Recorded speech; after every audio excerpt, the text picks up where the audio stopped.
AGMCতে GBP সাকামনকli সংক্রান্ত নাংকুকমানি কক্টনাwi koktum khirum pada khlaika agotalawo srangsole AGMC councilor rumo thaimani o koktum khirum pada phaimon thake AGMC te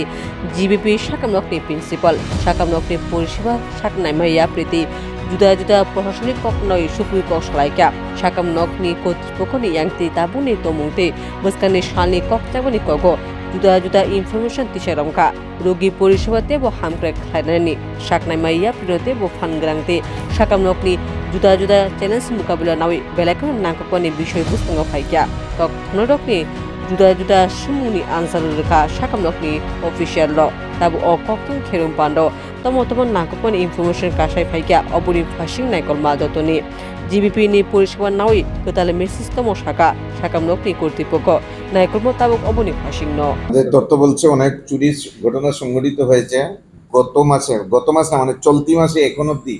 আমরা 4 জনকে ধরতে পেরেছি আমাদের security ফোর্সের মাধ্যমে যারা মানে সিকিউরিটি যারা আছে SIS এজেন্সির মাধ্যমে এবং এদেরকে পুলিশের কাছেও হ্যান্ড ওভার করা হয়েছে এই মাসে এখন অবধি মানে আজকে তো 5 তারিখ চলছে আজকে এখন অবধি 4 জনকে ধরা হয়েছে স্থানে বলতে ম্যাক্সিমাম এই যে ওপিডি গুলির মধ্যে 2 জনকে ধরা হয়েছে ওয়ার্ডের মধ্যে 2 জনকে ধরা হয়েছে তো আসলে জিবি হসপিটালে সবাই আসে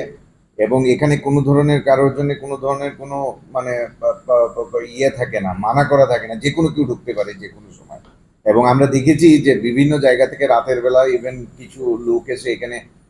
আমরা যেভাবে বলা হয়েছে যে এখানে আমাদের যারা আছেন একটা সিভিল ড্রেসে সিকিউরিটিকে বলা হয়েছে যে রাতের আধারেও যেন মানুষ ঘুমিয়ে থাকলে মাঝে মধ্যে চেক আপ করেন ওইগুলো আমরা করছি কিন্তু জিবি হাসপাতালে এত পেশেন্ট তাদের সঙ্গে এতজন অ্যাটেন্ডেন্ট থাকেন তো সবার পক্ষে হয়তো মানে একজন একজন করে এইভাবে বের করা সম্ভব না তাছাড়া হসপিটালে যারা আসেন তারা সবাই বিভিন্ন কোনোভাবে না কোনোভাবে একটা অসুস্থতার মধ্যে থাকেন প্রত্যেককে সেইভাবে চেকও করা যায় না তবুও আমাদের তরফ থেকে চেষ্টা চলছে যে যেই ধরনের বৃহত্তর আমরা মাঝখানে অ্যানাউন্সও রাতের বেলা করাচ্ছি যে সবাই মোবাইল এগুলি ছেড়ে ঘুমাবেন না